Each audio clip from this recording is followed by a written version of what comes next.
Sin importar la edad que tengas, seguro creciste escuchando un montón de cuentos sobre lo peligroso que es salirse del molde. Cambiarse de carrera, dejar el trabajo, irse de viaje parecían ser totalmente una locura. Hoy las cosas han cambiado muchísimo y este podcast está aquí para demostrarte que hay mucho más detrás de los mitos y que todos podemos vivir la vida que realmente nos gusta. Junto a mis invitados vamos a romper creencias, desafiar juicios y abrirnos a un mundo lleno de posibilidades. Si estás aquí es porque sabes que hay mucho más para ti.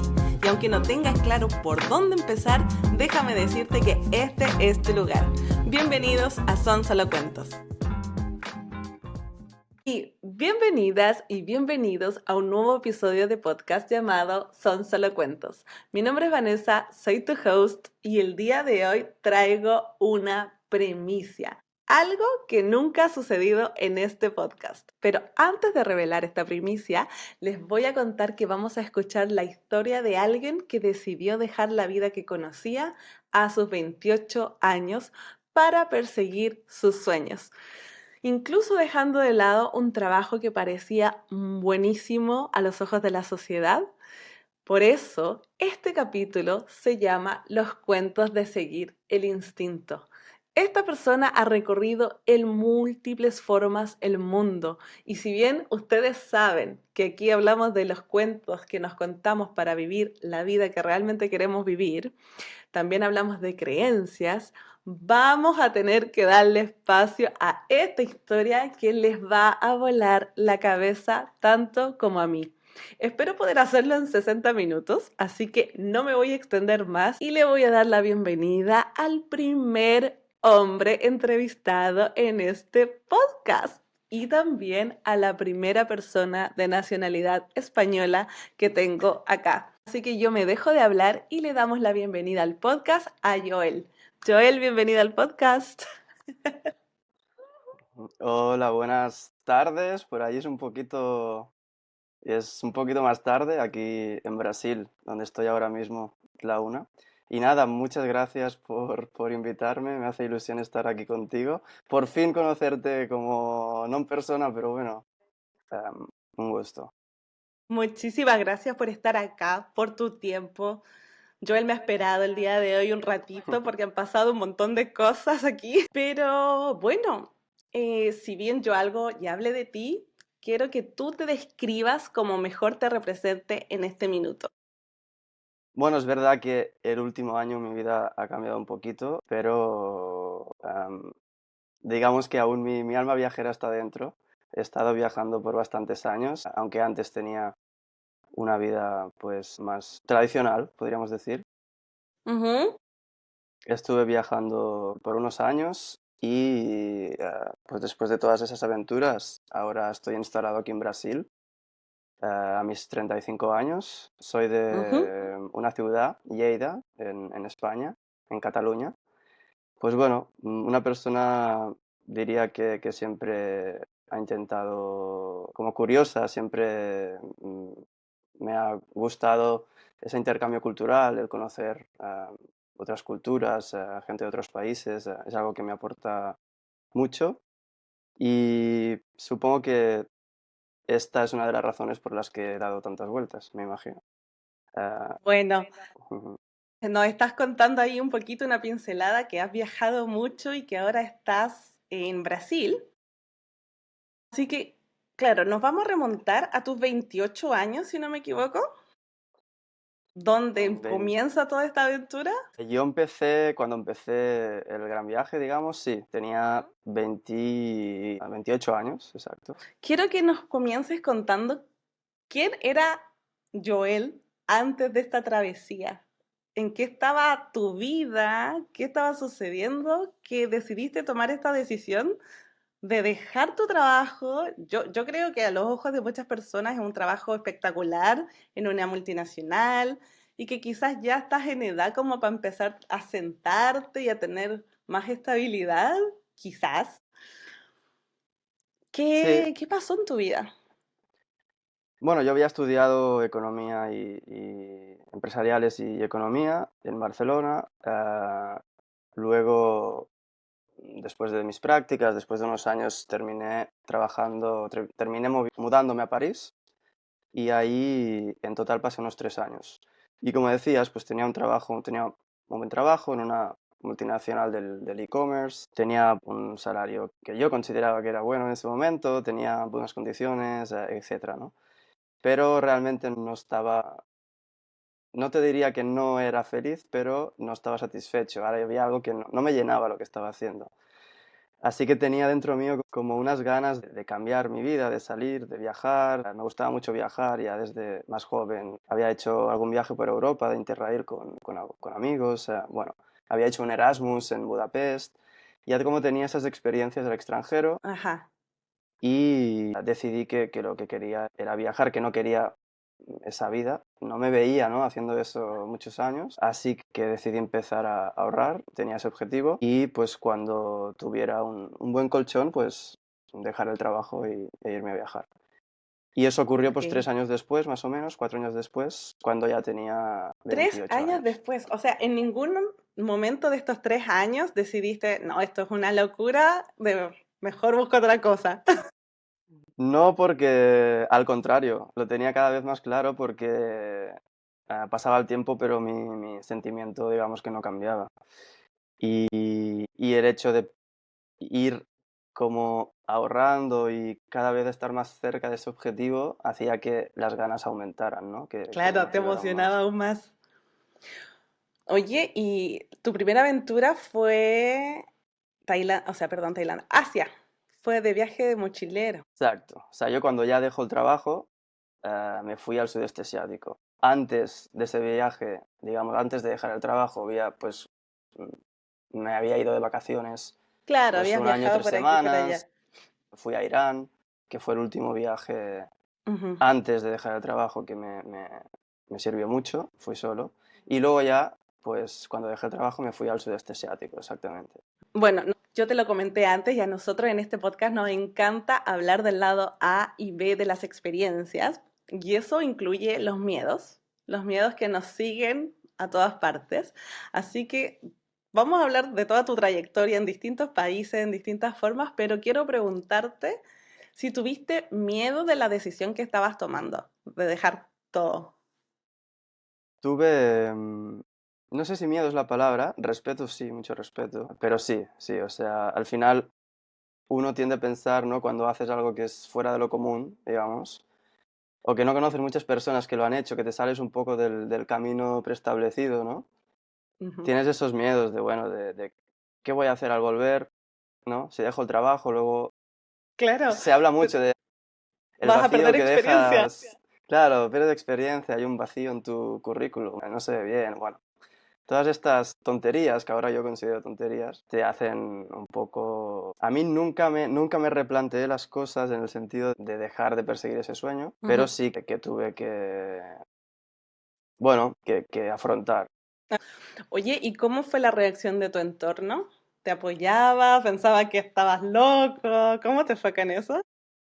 Al inicio me imagino que le sorprendió bastante, pero la verdad que desde siempre pues me apoyaron mucho, mi familia. Y eso me ayudó. Supongo que ellos tenían más miedo que yo, en el sentido de, estaba mi hijo ahí con un trabajo con seguridad, un buen trabajo, tal, y ahora todo está al aire, todo es incertidumbre, se va a ir, ¿qué va a pasar? Pero luego creo que estaban muy felices porque me veían feliz y contento Ujú, y ahora ujú. sigue siendo igual. Qué espectacular. Oye, Joel, ¿y tú tenías alguna idea como cuando te imaginabas que este momento iba a suceder? ¿Te imaginabas algo que ibas a encontrar? ¿Como que ya tenías algo en tu cabeza? Y yo lo que tenía claro es que quería vivir una aventura, ¿no? O sea, que tenía ganas que me pasaran cosas eh, que no me esperase, ¿no? O sea, tenía ganas de salir ahí y un poco mm, estar abierto a cualquier oportunidad, estar abierto a todo lo que me tuviese que pasar. Y me pasaron cosas que nunca me hubiera esperado que me pasaran. Y Y cómo luego efectivamente se pasaron. resolvió mi vida. Porque yo en realidad pensaba irme un año y medio, quizá 2, no lo sabía muy bien. Pero en mi Esa es la cabeza, mentira que nos contamos todos. exacto, en mi cabeza yo pensaba, bueno, supongo que de luego volveré y pues quizá cambio mi trabajo, ¿no? Y quizá el viaje me ayuda a un poco encontrar realmente un trabajo que me llene, pero no me imaginaba que mi vida cambiaría tanto como ahora, 7 años después, ha cambiado. Entiendo totalmente esa postura. Y claro, creo que también es para sentirnos más tranquilos nosotros mismos con todo esto que está pasando, porque es mucha información. Todo va a ser nuevo. Yo creo que tanto para los familiares como para uno es buena esa historia de que, bueno, cuando vuelva tendré más herramientas y, Totalmente. y le voy a dar para adelante. Claro, muchas veces no... Sí, perdona. Digo, muchas No, veces dale. no lo vemos así, pero al final el irte y el estar meses, años viajando, te enriquece mucho, pero te da muchas herramientas que luego puedes aplicar pues en tu parte Definitivamente. profesional. Exacto. Claro que sí. Sí. Oye, mira, acá yo tengo unos apuntes y quiero que partamos de lleno con tu viaje y aventura por Asia. 8 meses mochileando, incluso ayudando a diferentes causas sociales, ¿cierto? ¿Sí? ¿Cierto? Sí, sí. Tengo acá que estuviste ayudando a 16 ONG en 8 meses que estuviste en Asia. Ujú. Qué Pues mira, espectacular. Sí. tienes los números más claros que yo. Sí, veo. Ah, ¿viste? No, sí me hice mi tarea. Veo, De veo. anoche que me estaba viendo tus videos en YouTube, que les paso el dato inmediatamente, que todo lo que vamos a hablar lo van a poder también ver y recrear en YouTube. Está muy bueno, vamos a hablar de eso también más adelante. Ok. Oye, cuéntame, ¿cómo ya estábamos en tu casa con todos estos miedos que nos estabas contando, pero que decidiste seguir adelante y después de 3 años partes hacia el sudeste asiático? ¿Cómo fue ese primer salto de dejarlo todo a aparecer en Asia? Fue complicado el inicio, en realidad menos complicado del que pensaba, porque las primeras semanas estuve como de vacaciones con unos amigos. Aproveché que algunos amigos querían irse de vacaciones y yo dije, mira, podemos empezar en el mismo sitio. Nos fuimos a Filipinas, entonces las primeras 2, 3 semanas fueron como si fueran unas vacaciones. Yo no era Ok. consciente de que había dado ese paso aún. Y luego ya 3 semanas después, cuando me quedé solo, se volvieron mis amigos. Ahí fue un poco el shock de, wow, ahora estoy solo. Un poco de vértigo de estar viajando. Ya había viajado solo, pero no mucho. Entonces ahí me di cuenta, ok, esto empieza en serio ya, ¿no? Pero Claro. me di cuenta también que muy rápido me sentí a gusto, me acostumbré, estaba como, sí, un pez en el agua al cabo de una semana. Claro, porque en primera instancia todo, aparte, bueno, estabas tú con tus amigos, pero es mucho de, wow, el primer impacto, como, wow, todo es como es distinto de donde yo vengo, me manejo, pero luego... Total. ¿Y, ¿y qué países recorriste o cómo fue que decidiste las rutas? ¿Las fuiste viendo en el camino o ya lo tenías preparado? ¿Cómo fue todo eso? Tenía muy poco preparado, yo sabía más o menos los países que quería visitar, que fue en este caso el sudeste asiático. Empecé por Filipinas, entonces ya por lógica geográfica, pues más o menos había la Ya. ruta, pues que lo más lógico era ir a Indonesia y luego ya vas subiendo, siguiendo los países. Así que bueno, empecé en Filipinas, luego en Indonesia, más o menos estaba un mes en cada país porque era lo que me permitía el visado. Luego en Malasia, luego hice un salto a Nepal, ahí, Sí te vi en los Himalayas. exacto, porque era la buena época para ir ahí y tenía muchas ganas de ir. Y aparte de Nepal, sí, el resto fue sudeste asiático. Fue Myanmar, que estoy muy contento de haber ido porque ahora es complicado, están en una situación muy difícil. Bueno, sé que después del terremoto o algo más, Bueno, aparte del golpe militar que hubo, en fin, no es un lugar exacto. ¿no lo recomendarías ahorita mismo visitar? Bueno, ahora estoy un poco desconectado ya de esto, pero no es el mejor momento, sin duda. Ajá. Estuve en Tailandia también, estuve en Laos, en Camboya, en Vietnam, Ujú. así, fueron en total 9. Oye, ¿y cuál de todos estos países te marcó más? Me hacen mucho esta pregunta de cuál me marcó más, cuál me gustó más, pero sabes que no puedo decir un país, son más lugares. Pero sí que es verdad que Myanmar, justamente el país del que te hablaba, Birmania, fue es el menos turístico y es el que donde tienes un choque cultural más fuerte, ¿no? Porque yo me movía mucho en autostop, haciendo autostop, por soy este asiático. Entonces, esto también te da la oportunidad de cruzarte con gente que no está acostumbrada a recibir turistas, o hablar con Ujú, turistas, ujú. o llegar a Mm, pueblitos perdidos donde qué quizá nunca han buenísimo visto eso. un turista. Esta experiencia fue increíble y sí, te diría que me al mar en cuanto a choque cultural Mm, y a mm. diferencia, que es lo que realmente me atraía más. Pero bueno, luego si hablamos de paisajes, las montañas, ¿no? El Himalaya, Nepal me encantó mucho. Y luego, en cuanto a playas, Es que claro, hay una diversidad también increíble en Asia, pero concuerdo contigo, soy de las personas que persigue los lugares menos turísticos dentro de lo que se puede. Y claro, ahí es donde uno vive la real experiencia con la otra cultura. exactamente. Oye, ahora quiero que nos cuentes cómo llegas a hacer voluntariados con ONGs. Porque entiendo que fue un proyecto tuyo, personal. Sí, esto ya sí que lo planeé antes de irme, am, Ok. como aportar algo en el camino. Y bueno, se me ocurrió esta idea de crear un proyecto solidario y básicamente lo que hacía era recaudar fondos. Tenía pues una página web, tenía mi Instagram, pues con esos fondos que iba recaudando iba colaborando en cada país con diferentes ONG.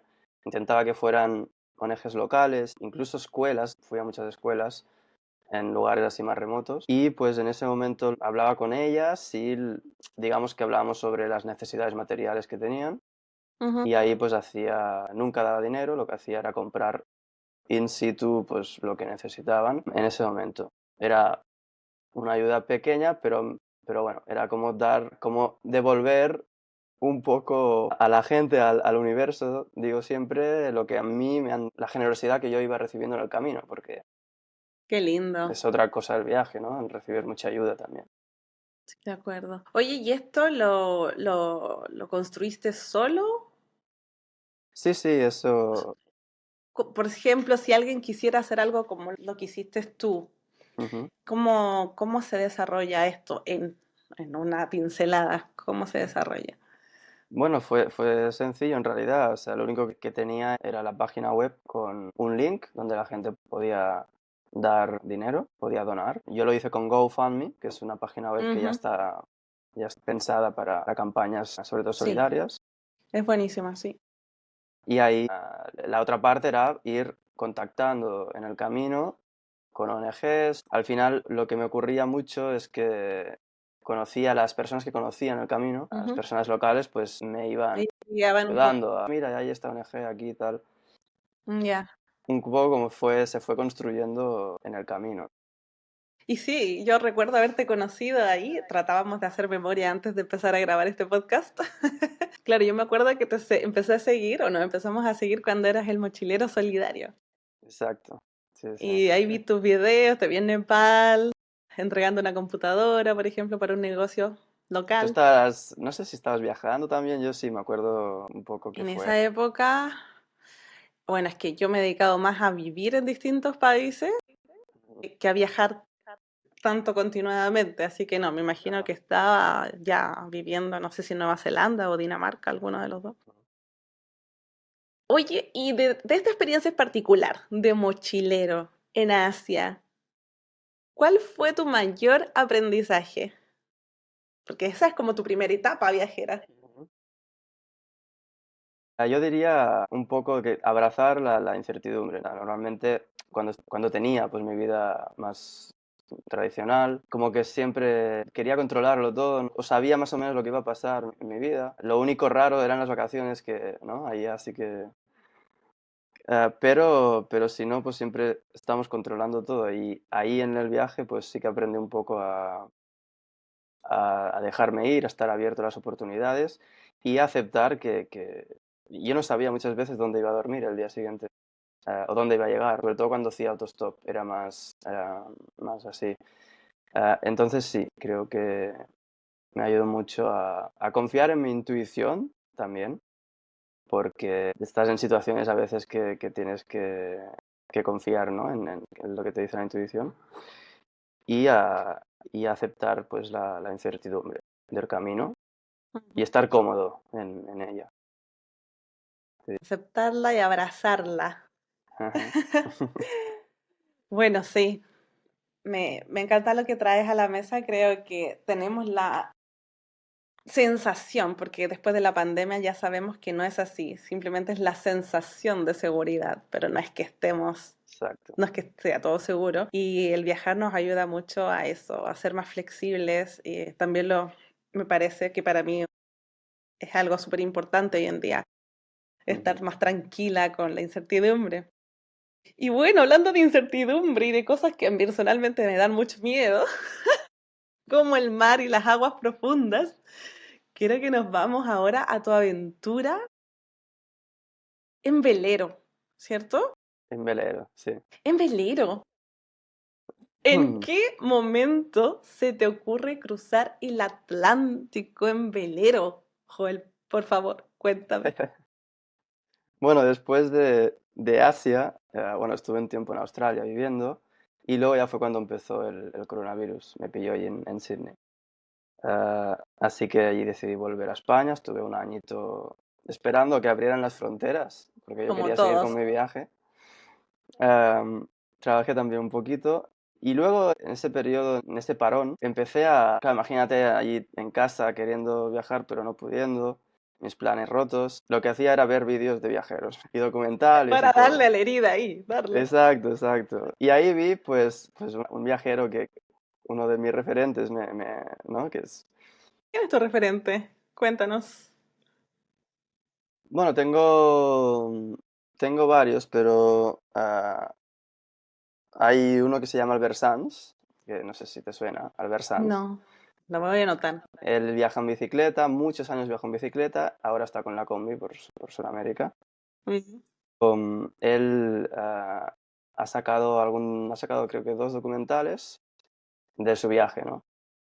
Y viendo ese documental yo vi que él iniciaba ese viaje cruzando el Atlántico en velero. Y yo ahí dije, pero esto se puede hacer. O sea, yo ni tenía ni idea, ¿no? Yo no tenía experiencia navegando, no conocía a nadie que lo hiciera, Ah, pero ya. me enganché, se me Ajá. metió esto en la cabeza. Me gustaba mucho la idea de hacer un viaje sostenible y Ujú. ya había decidido viajar en bici. Durante la pandemia hice como un mes y medio en bicicleta por Europa para ver si se adecuaba esa forma de viajar a lo que yo quería, porque quería Ya, dejar genial. el autostop. Y ahí se me metió en la cabeza el cruzar el Atlántico y empecé a buscar formas de hacerlo. Ya. Empecé a investigar cómo hacerlo, ¿Cómo cómo cruzo el entrar, Atlántico cómo entrar en sin experiencia? contacto. Obviamente no lo iba a hacer yo solo porque no soy No, capitán, no ¿cómo? tengo velero y no tengo experiencia. Así que empecé a buscar capitanes que necesitasen tripulación, manos para ayudar y terminé encontrando un capitán inglés. Estuve 2 semanas en el Mediterráneo con él y con otra persona. Y ahí Ujú. tuve la suerte de que él también quería cruzar ese año.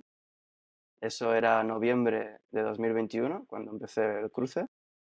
Sí, tengo acá en mis apuntes que empezaron en las Gran Canarias.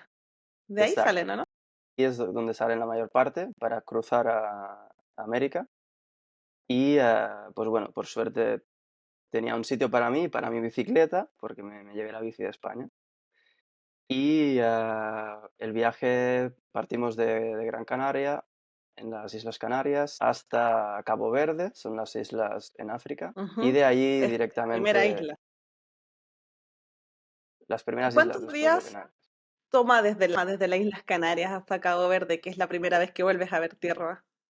Eso fueron 8 días, no fueron muchos días. 8 días navegando y luego en Cabo Verde pues lo que hicimos fue estar 4 o 5 días para cargarnos de provisiones, descansar y luego al cabo de 5 días partimos dirección a América, que eso sí que fue un viaje más largo, en total 17 días estuvimos.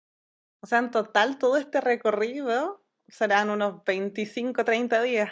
25 Un días, mes, exacto. casi. Con los 5 días de Cabo Verde, pues fue un mes, exacto. Sí, sí. ¿Y qué es? ¿Qué significa para ti vivir esta experiencia? Primero, me imagino que tuviste que convertirte en un marino, algo tuviste que haber aprendido, cosas. Claro, para mí era todo nuevo. Y esto en parte era lo que más me atraía de esa experiencia. Todo era nuevo, ¿no? Y era día a día ir descubriendo cositas. Aprendí un poco de navegación. ¿No, ah, no te lo pidieron como requisito para subirte a la no tripulación? porque era el mismo capitán con el que había estado 2 semanas en el Mediterráneo. Entonces él ya sabía más o menos lo que esperar. Y bueno, cada uno tenía sus tareas, ¿no? Por ejemplo, el capitán no cocinaba. Yo un día cocinaba todas las comidas del día, el siguiente día cocinaba otro miembro de la tripulación. Y Mm. aparte todos ayudábamos con las guardias. Cuando estás cruzando el Atlántico, pues necesitas hacer guardias. Sobre todo por la noche es importante, ¿no? Cuando los otros Esto duermen, tú por estás... el tema del clima, ¿de qué? Porque tú estás navegando y nunca estás parado. Tú estás No siempre lo puedes avanzando. dejar como en automático, como en crucero. Bueno, hay el piloto automático, pero tienes que estar controlando porque el viento puede cambiar, quizá hay un barco que se acerca, tienes que estar pendiente en el radar. Hay cosas a controlar, entonces tiene que haber siempre alguien despierto, en cubierta, viendo que todo marcha bien y si hay algún problema, ahí puedes llamar al capitán, ¿no? Entonces eso fue lo más duro porque no era Claro, fácil se descansa muy descansar ni poco. dormir y éramos 3 cruzando, así que tenía 6 horas para descansar, pero luego ya te levantabas pues para hacer la guardia. Pero fue una experiencia muy, muy linda. Oye, pero yo vi, porque en tus videos de YouTube, como te decía antes de grabar, me quedé pegada en esa aventura, así que se las recomiendo que vayan a chequear.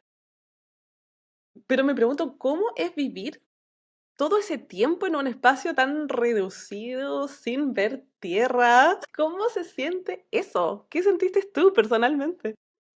Claro, fue como hacer un segundo confinamiento, ¿no? Veníamos del COVID y ahí me confiné en un velero por un mes.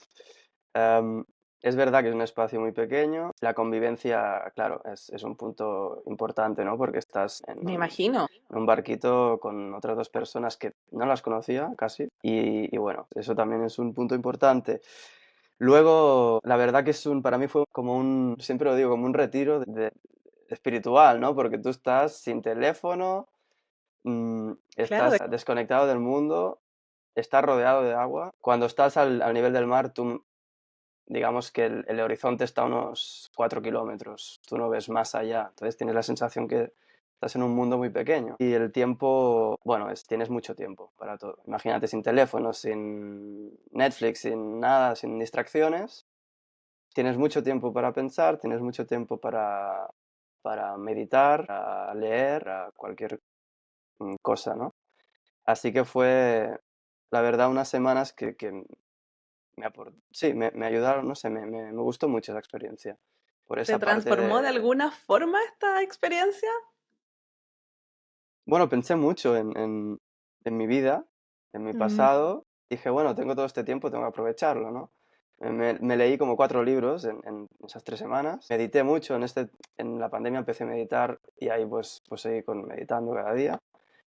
Y bueno, me sirvió para aclarar cosas, para entender cosas, sí, la verdad sí, fue bien. una buena experiencia.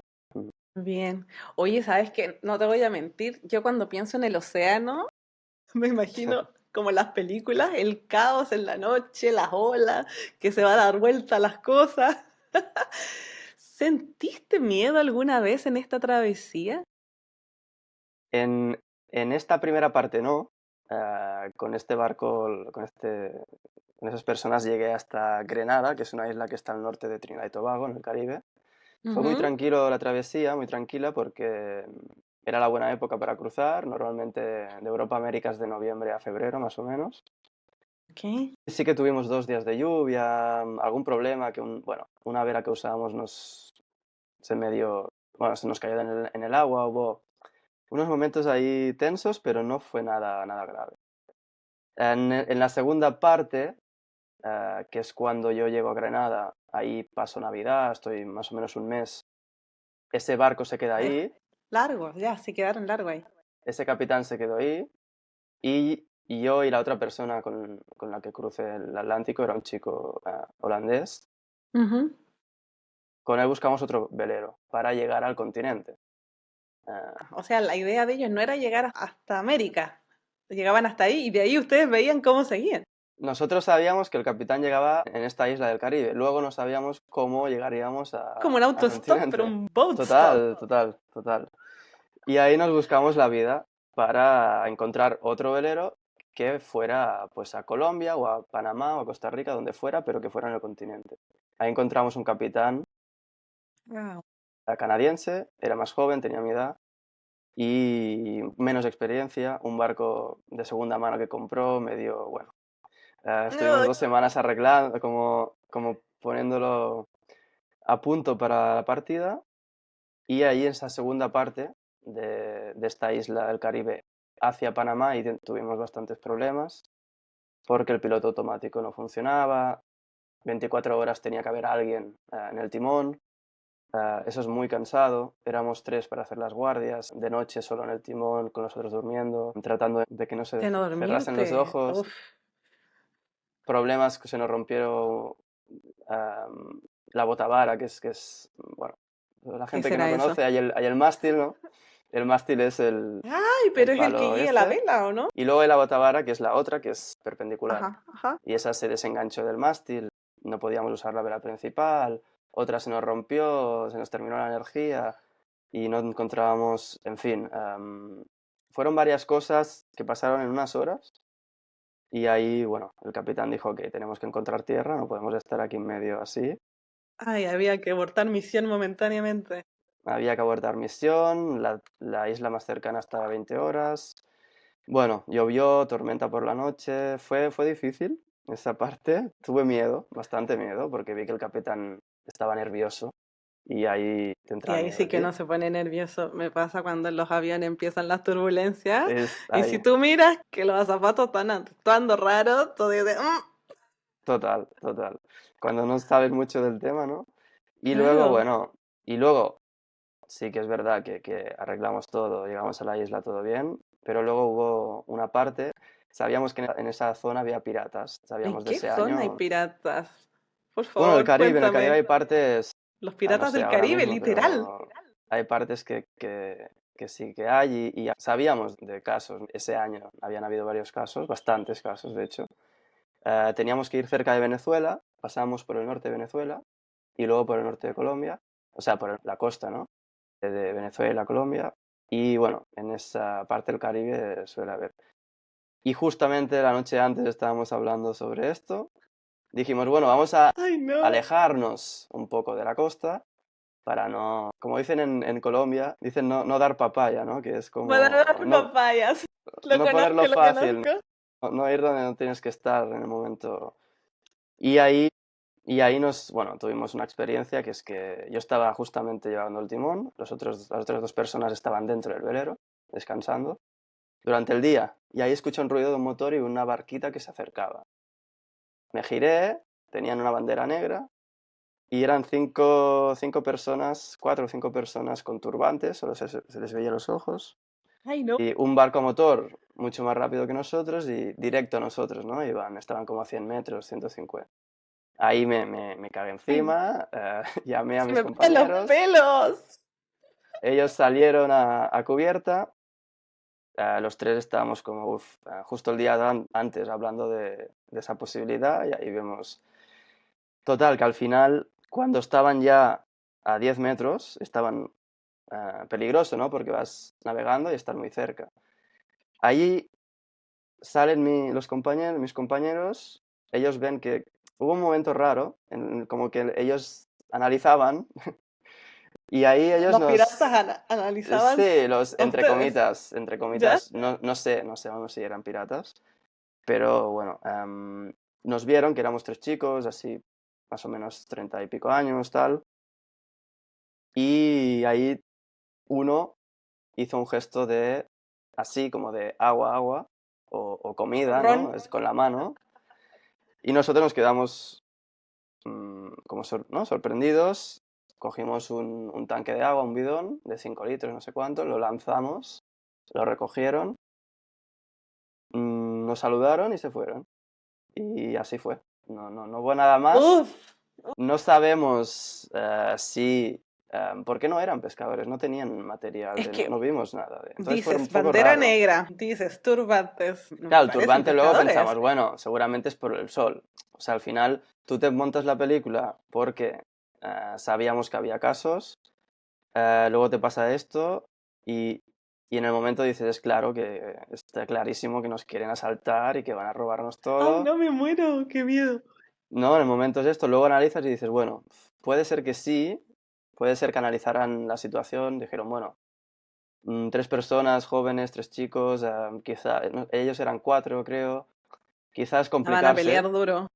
Y exacto, y dije, bueno, pues no, les pedimos agua y ya está. Quizás si hubiera sido una parejita de jubilados, pues quizá pasa otra cosa, o quizá no, es la Queda la pregunta. incógnita. Exacto. Pero bueno, nos pidieron agua, nos sonreíron al final y se fueron. Así que eso es lo que... Me muero. ¿Y no discutieron qué hacer en caso de que los piratas vinieran Sí, sí, la noche anterior? lo habíamos hablado y lo que pensábamos hacer era encerrarnos dentro del velero y que no pudieran entrar dentro. No es Pero que les quiten no, el bote, es como que les roban las cosas de adentro. pues a veces sí que roban el velero, no sé. Mira, La yo solo he visto verdad, Los Piratas del Caribe, la película. sí.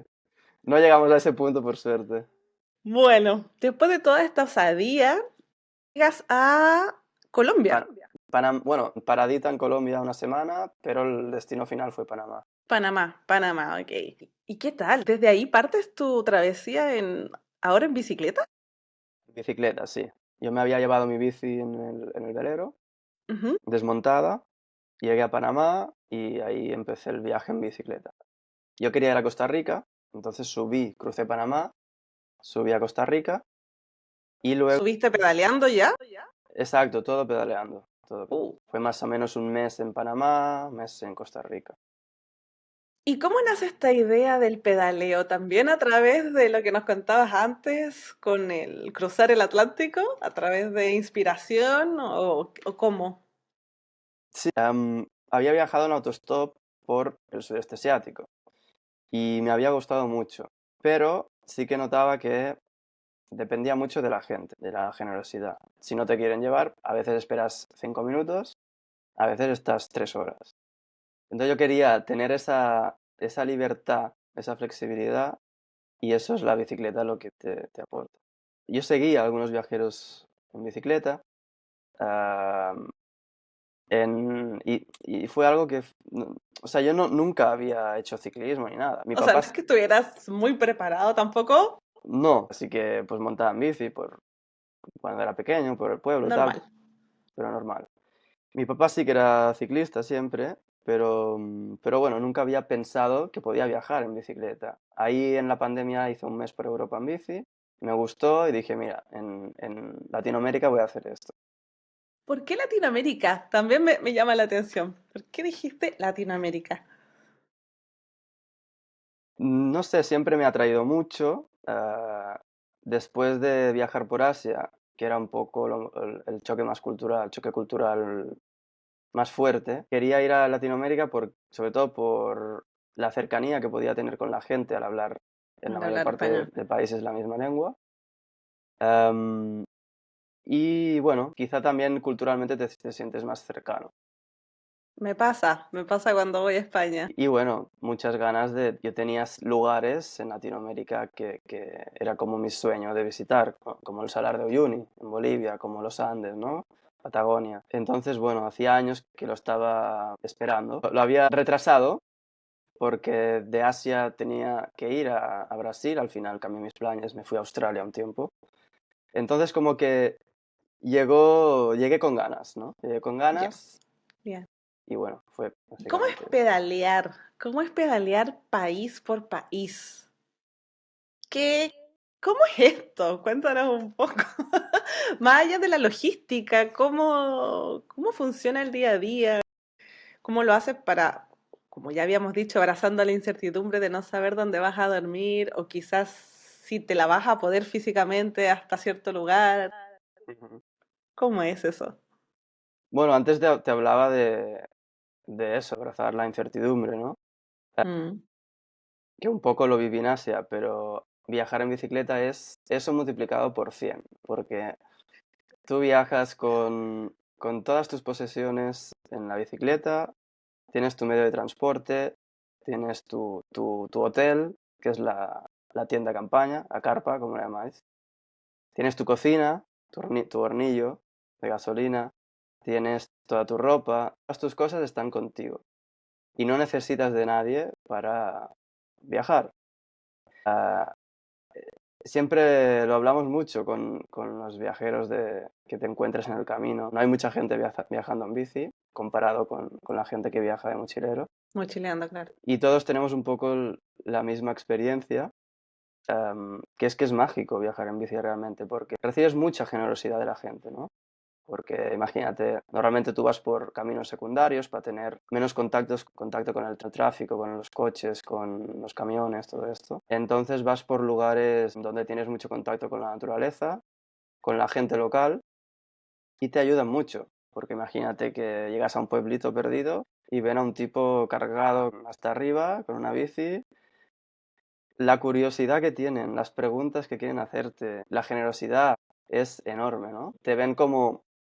mm, no te ven como un billete con patas, que a veces cuando estás en el sudeste asiático, en Con Tailandia, los sitios turistas. así, es así, ¿no? Ahí te ven como... Es una relación más de tú a tú, ¿no? Porque ellos usan mucho la bici para moverse también, ¿no? La gente, pues, de estos países, en el campo, en la montaña. Claro, Es claro que sí. un vehículo humilde, ¿no? Diría. Y se crea una relación, la verdad, muy... Es un viaje muy, muy lindo. Qué espectacular. No, yo he visto, me he cruzado con gente, me acuerdo en Perú, y yo le decía, en esa época no hablaba muy bien inglés y hablaba muy poco español, pero iba muy cargado con muchas banderas y estábamos llegando a la parte que se cruza con Bolivia, o sea, había mucha altura. Sí, sí. Yo decía, uff, pero ¿cómo este tipo va haciendo eso? ¿Cómo te tocó a ti? Oh, la parte geográfica también, Es un...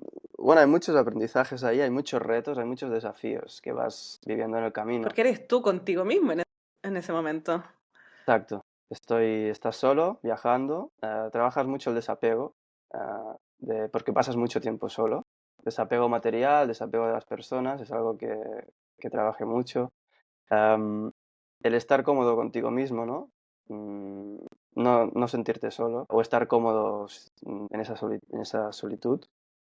Y luego, aparte de los desafíos físicos que son obvios, yo crucé todos los Andes, por ejemplo. Llegué hasta 5.000 metros con la bicicleta.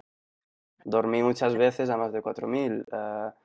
Aprendes a sufrir de algún modo, pero la recompensa siempre está ahí, ¿no? Porque hay muchas veces que te preguntas, ¿pero qué estoy haciendo aquí? Estás a 4.000 metros, empieza a nevar o a caer piedra, o estás a 0 grados o a -12 por la noche en Bolivia, que estuve muchas veces, o te pasan cualquier cosa, ¿no? O sea, te preguntas qué haces ahí, pero luego llegas a un sitio al final del día, tienes cocinas, duermes en tu carpa, ves las estrellas, ves los animales, ves el café de la mañana, una ducha caliente, un colchón después de 2 semanas de dormir en tu carpa, todo lo aprecias mucho más, todo tiene más Claro, valor claro que sí. porque todo es difícil de conseguir. Claro, porque es cuando te despojaste de todo. Dicen que uno no extraña lo que tiene hasta que lo pierde.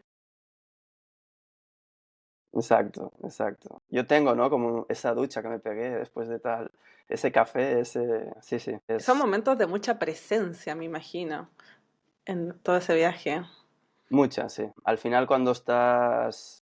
Claro, pasas muchas horas encima de la bicicleta, quizá un día hasta 7 horas, otro 5. Tienes mucho tiempo para pensar, y para estar observando cuando viajas en moto, en combi. Hace ruido, los animales nos acercan, es diferente. Cuando vas en bici estás en silencio, normalmente los animales se acercan más, estás más en contacto con tu entorno y eso te hace estar más presente también, creo. Sí que es verdad. Mm. Me hace mucho sentido. Oye, ¿y cuánto tiempo dura esta travesía en bicicleta que recorres, si no me equivoco, desde, bueno, Panamá dijiste a Costa Rica y de Costa Rica te vas hasta Brasil Colombia, no, Colombia, Colombia. o Colombia? Ok. Bueno, o sea, digamos que de Costa Rica a Colombia en avión, Mm, porque hay el claro, tapón del claro. Darién que no se puede cruzar, y ahí empiezo Suramérica, desde Colombia. Desde Colombia. Ok. ¿Y cuánto dura toda esta travesía? Pues todo esto dura casi 2 años, 1 año y 9 meses, algo así. De Colombia, pues estoy bastante tiempo, unos 6 meses. Sigo por Ecuador, ahí ya entro en los Andes, voy cruzando Ecuador y Perú por los Andes. Y Wow. después de Perú entro a Bolivia, de Bolivia al norte de Argentina, y de Argentina me dirijo a Brasil por el norte hasta llegar al sur de Brasil, que es donde estoy ahora. ¿Qué fue lo más difícil que viviste en un viaje como este? Lo más difícil seguramente fue en Colombia, ahí me lesioné, fue algo medio raro porque era algo que yo no sabía que existía, era una lesión, era algo muscular. Estuve como 2 meses parado, llegué a una ciudad que se llama Bucaramanga, llevaba como etapas y semanas, meses de pedalar con mucho calor y no me había hidratado bien, no había comido bien, había descuidado un poco esa parte y ahí mi cuerpo dijo basta. Tuve que ir al hospital, me hicieron análisis y bueno, ahí estuve un tiempo recuperándome por esa deshidratación severa que me causó otros problemas. Estuve a punto de volver a España, pero finalmente decidí quedarme. Tuve la suerte, hablábamos de la generosidad de la gente, pues tuve la suerte de otro ciclo viajero colombiano me, me hospedó durante 2 meses, me abrió las puertas de su casa y bueno, gracias a él pues pude continuar el viaje. Qué Pero lindo. lo pasé muy mal, o sea, lo pasé muy mal Fuera realmente terrible. porque no sabía lo que tenía y tu cabeza No, claro. se va Estás en por otro otras ramas. país, no conoces cómo funciona el sistema, etcétera. Mm. Son muchas cosas que deben estar pasándote.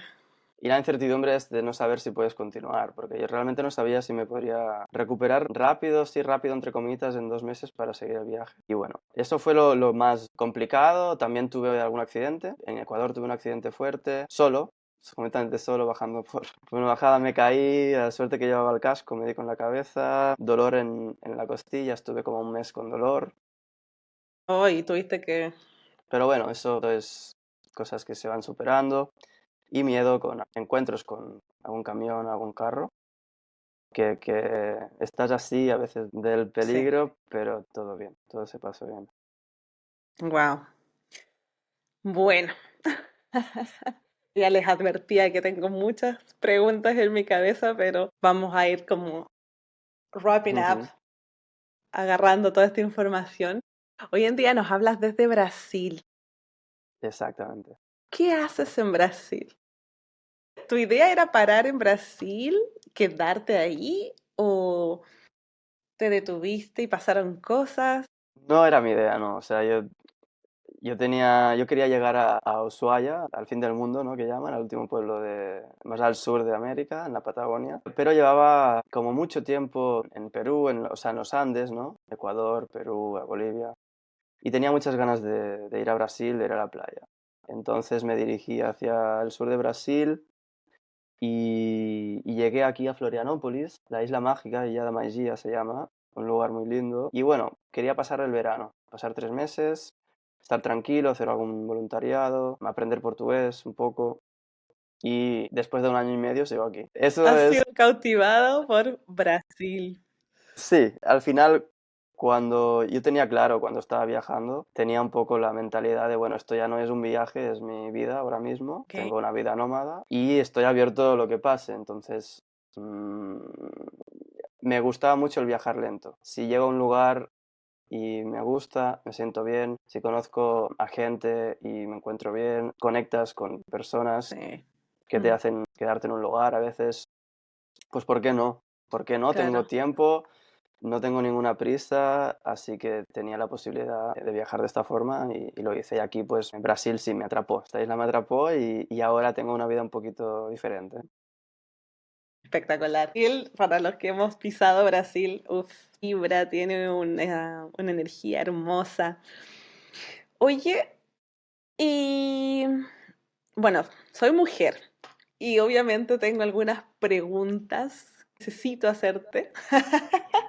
Claro. ¿Crees tú que ser hombre te permitió vivir este viaje de una manera distinta a como lo pudiese haber vivido una mujer? Pregunta complicada. Sí, Pero lo sí, sé, creo que porque obviamente es difícil para pero ustedes ponerse en está la bien otra hablar de posición. esto. Sí, sí, creo que cuando, o sea, viajar de la forma que lo he hecho, el hecho de ser hombre o mujer cambia, obviamente, el viaje. Es verdad, tú te pones cuando viajas de esta forma, ya sea en autostop o en bicicleta, estás expuesto, ¿no? A que te ocurran cosas buenas y malas. Y cuando eres mujer tienes que tener 100 veces más cuidado. Mm, Eso sí, sí. está clarísimo. Ujú, Por otro lado, he conocido a mujeres que viajaban solas haciendo autostop. He ujú. conocido a mujeres que viajan solas viajando en bicicleta, pero las precauciones que ellas toman son muchas más de las que yo tomo. Ujú. Eso es verdad. En alguno de tus viajes ahora en bicicleta, por ejemplo, en esta travesía en bicicleta y que tú dices que hay mucha generosidad y si bien yo no lo he vivido en carne propia, lo sé también por muchos viajeros y viajeras, ¿tuviste miedo en algún minuto? Más allá del asunto físico, como me dijiste, de tu caída o de que te enfermaste, ¿un miedo externo? ¿O nunca te sentiste vulnerable por el entorno? Hubo momentos, sí, que me sentí, momentos en los que hablábamos antes de la intuición, ¿no? Momentos en los que mi intuición me decía, uy, aquí no es, aquí no puedo quedarme. O situaciones, ¿no? Sobre todo en las grandes ciudades. Yo no pisaba mucho las grandes ciudades precisamente por esto. Primero porque no me atraía y segundo porque es donde hay el peligro. Tú cuando viajas por el campo, por la montaña, en general la gente es muy generosa, es más raro que te pasen cosas. Cuando estás en grandes ciudades y es donde tienes que tener mucho cuidado. Así que ya el hecho de viajar por zonas tranquilas y humildes, ahí es donde hay menos peligro, por lo tanto ya estás más tranquilo. Pero sí que obviamente en casi 2 años pues te ocurren cosas.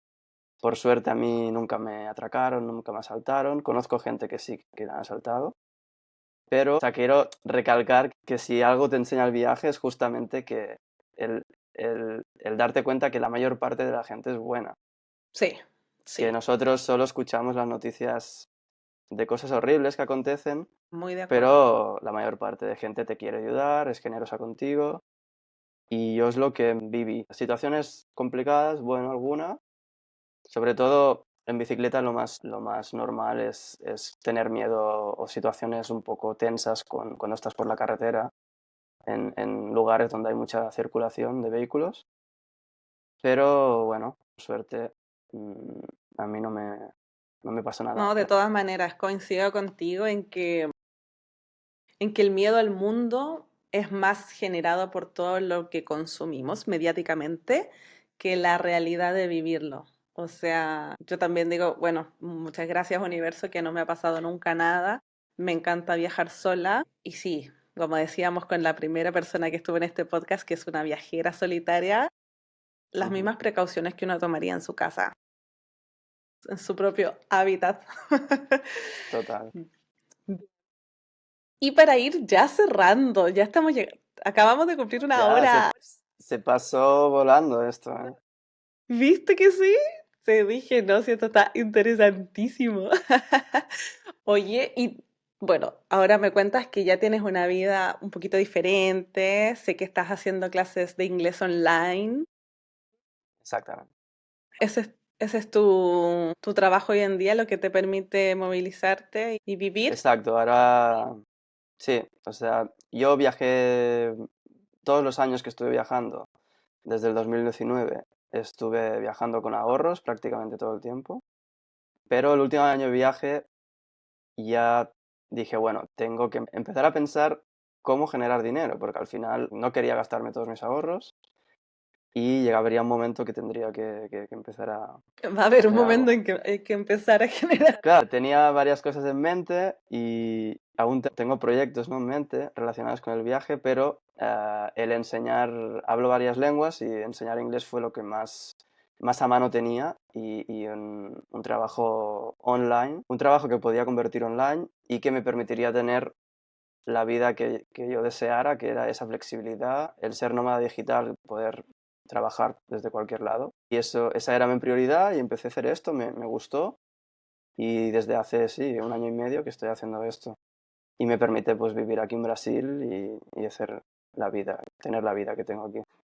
Espectacular. ¿Te puedo preguntar si tú te generaste este trabajo o si lo buscaste y hoy en día eres parte de estas plataformas como Lingoda o eso? Sí, italki.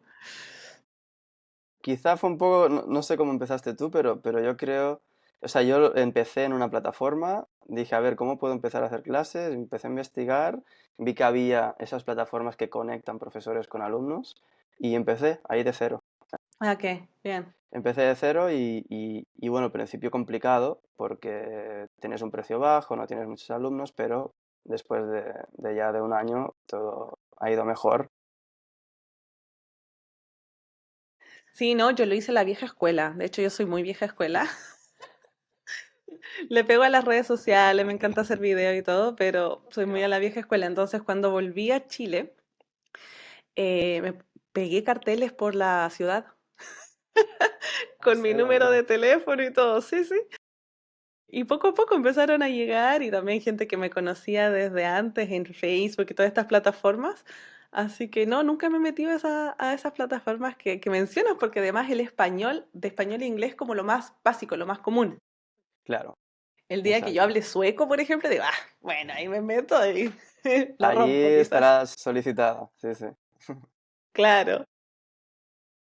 Oye, querido Joel, quiero decirte desde ya que me ha encantado esta entrevista y que estoy segura que nuestros oyentes también. Así que quiero que ya vamos cerrando y para eso tengo un par de preguntas que hacerte, si te parece bien. Venga, dispara. Quisiera saber qué ideas o creencias sobre el éxito, sobre el dinero, la comodidad,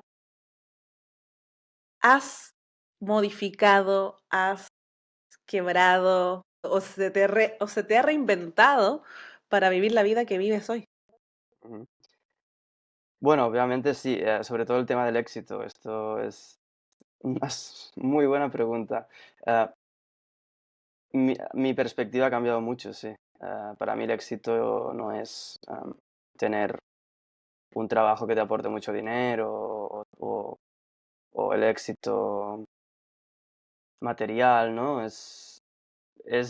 Aprecio quizá mucho más la calidad de vida o el poder tener una vida que, que esté más alineada con mis valores, digamos. Y un poco esto es lo que he ido buscando, creo, desde que empecé a viajar. Nunca me hubiera imaginado terminar aquí en Brasil haciendo lo que estoy haciendo. Seguramente, o sea, yo quiero seguir, quizá voy a seguir viajando en un futuro, o sea, no voy a parar de viajar, quizá de otra forma, pero quiero seguir en movimiento. Pero sí, el éxito para mí es algo más enfocado a eso, a la calidad de vida y a tener una vida más alineada con tus valores. No sé si te he Y es respondido bien. sí, sí, de hecho que estoy Sí. pensando en que probablemente esto que me estás comentando también tiene que ver con lo que has aprendido de ti mismo después de haber vivido todas estas experiencias, que era lo segundo que te iba a preguntar, que qué habías aprendido de ti mismo o cuál había sido el mayor regalo que toda esta experiencia previa que ya hemos contado te brindó a tu vida. Te diría que el quizá creer más en mí mismo, ¿no? Y la tranquilidad de saber que, bueno, si estoy viviendo, si he escogido este camino, es verdad que no es el tradicional, ¿no? Es por una razón, pero quizá esa confianza que me ha aportado el viaje, y esa intuición, quizá me dan esa tranquilidad de, bueno, saber que no tengo que seguir un camino que me marcan, que está bien salirse y está bien crear, ¿no? Tu camino, en este caso. Sí, diría que es esto, este sentimiento y esta confianza en saber que, bueno, todo va a salir como tiene que salir y si hago Soltar lo un que yo poco. creo, lo que yo siento, exacto. Ese fluir que llaman, que es un poco abstracto ese concepto, pero un poco Sí, sería esto. creo que es como soltar. Sí, sí, estoy de acuerdo. Y si alguien hoy en día, bueno, hoy en día, mañana, porque este podcast sale mañana. ¡Wow! ¡Qué rápido! Si alguien que nos escucha mañana en este caso y quiere cambiar su vida radicalmente, lo ha estado pensando, dando vueltas, pero no se atreve, ¿qué le dirías tú? Le diría, claro, hay varios tipos de personas. O sea, quizá hay una persona que necesita un poquito de seguridad para tomar la decisión, hay otras personas que no. Pero le diría que al final, o sea, es que es muy complicado, ¿no? Es Pero, complicado, pero pongámonos pero, en la situación como que estamos ahorita mismo. Nos acabamos de juntar ahí en Florianópolis en una sede y tenemos 15 personas que nos están escuchando porque ellos tienen ganas de romper su vida tradicional y hacer algo así, sí, sí. alocado quizás para lo que han creado ya, dejar quizás su estilo de vida actual. Les diría que todos los miedos que tienes al principio, ¿no? Todas las preguntas que tienes ahí, ¿y si vuelvo y no tengo trabajo? Y si todo me sale mal? ¿Y si...? Todos los miedos, la mayor parte, no terminan ocurriendo. O sea, todo esto que estamos pensando que nos puede pasar no termina pasando. Y al final es nuestra cabeza que nos lleva por ese lado, pero luego cuando lo vives y miras para atrás dices, menos mal que tomé la decisión. Así que les diría que no se preocuparan tanto, que traten de ser, que traten de pensar menos en el futuro y más en el presente. Si no están satisfechos, ¿no?, con cómo es su vida y quieren cambiarla, lo más valioso es el tiempo. Así que al final llega un momento que tienes que reaccionar. Seguro que si toman la decisión y hacen lo que sienten, seguro que es complicado que te vaya mal, yo creo. Es complicado que te vaya mal. Saltar el charco sabiendo que hay algo ahí que te impulsa, que necesita que ocurra, eso al menos siento yo de mi parte, que hay algo dentro que me dice, esto tiene que ocurrir, es porque tiene que ocurrir. Como dices tú, el tiempo es muy valioso y hay que disfrutar del presente. Me encanta el mensaje que traes. Y para terminar, Mm, mira, tengo una pregunta que le hago a todos mis invitados. Miedo. Quiero que volvamos en el tiempo y veas a Joel de 26 años que estaba en esta multinacional, quizás preguntándose si seguir ahí o no, cuando estaba ahí con miedos y todas esas preguntas. ¿Qué les dirías tú a tu antiguo yo? Le diría que no se preocupe tanto por todas estas preguntas, ¿no? Todos estos miedos, toda esa incertidumbre, que no se preocupe tanto, que si escoges el camino que has escogido es por una razón, ¿no? Que confíe más en él y que no se preocupe tanto también del resto de la gente, ¿no? Esa comparación que siempre tendemos a hacer, ¿no? Ay, mira, tengo 30 años y esa persona ya tiene esto, o está tal, o está en esta situación y yo aún no. Cada uno tiene sus procesos y su tiempo y está bien. Bien, y para adelante. Y para adelante Y siempre. para adelante. Joel, ha sido un real placer tenerte en este podcast. Te agradezco muchísimo tu tiempo, tus historias, tu energía, tu experiencia. Así que nada, espero que lo hayas disfrutado tú también. Mucho, mucho. Gracias a ti por invitarme y sí, he disfrutado mucho. Siempre disfruto mucho de estas charlas, así que gracias por crear este espacio. Gracias a ti y al resto que nos está escuchando o nos está viendo. Les dejo encargado que nos dejen un comentario, nos dejen sus preguntas, nos den un like para que podamos seguir entrevistando a gente tan bacán, chilenamente, gente tan bacán como esta y sigamos conociendo historias que nos inspiran. Los dejamos hasta acá, les mandamos un beso, un abrazo y nos escuchamos en una próxima. ¡Chao! Chao, chao. Recuerda seguirme en las redes sociales como Instagram, @vane.ontheroad. Puedes unirte también a mi newsletter en Substack bajo el nombre de Saltando el Charco. Y próximamente encontrarás mucha más información en mi sitio web. Un abrazo, ¡chao!